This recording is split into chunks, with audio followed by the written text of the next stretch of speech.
Good morning, good afternoon, everyone. This is Miss Mate.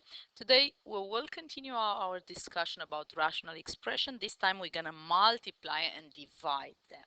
So, as we usually do, let's review. Let's start from some concepts that we have already studied. How do we multiply fraction or rational numbers? I have an example here. In elementary school, you would have done something like that. 2 times 14 over 7 times 6. And sometimes you continue like that. 2 times 14 is 28 over 42. And from this point on, you start reducing. I do not recommend this method. It's tedious, tedious, tedious.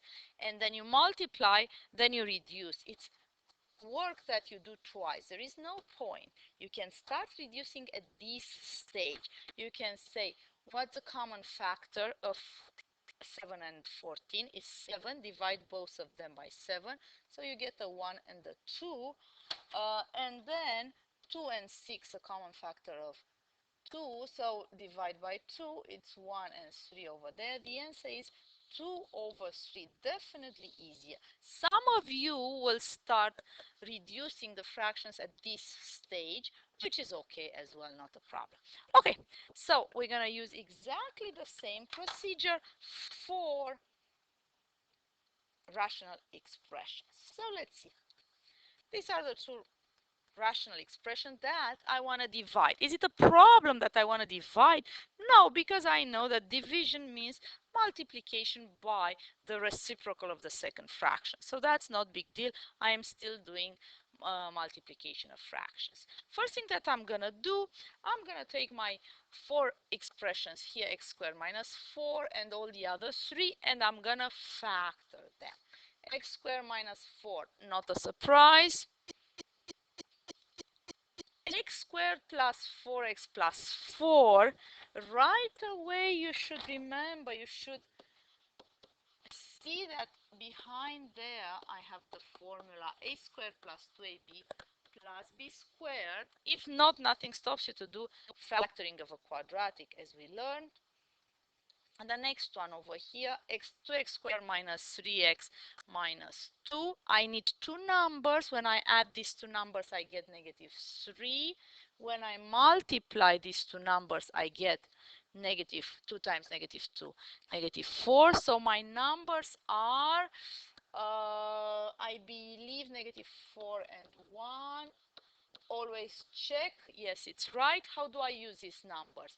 I use these numbers to break down the middle term. After, don't forget, this negative 3x is nothing else but negative 4x plus x. I haven't changed anything. Group my first two. I'm going to group my first two and my last two. Common factor. And then again, common factor x minus 2. So this is how I factor this expression.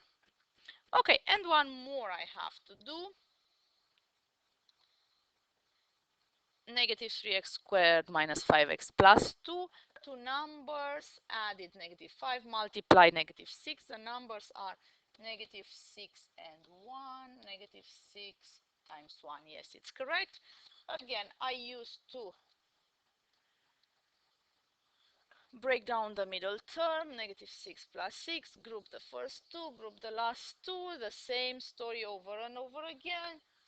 And after I factor, this is what I get. Good. So now I'm going to rewrite my rational expression.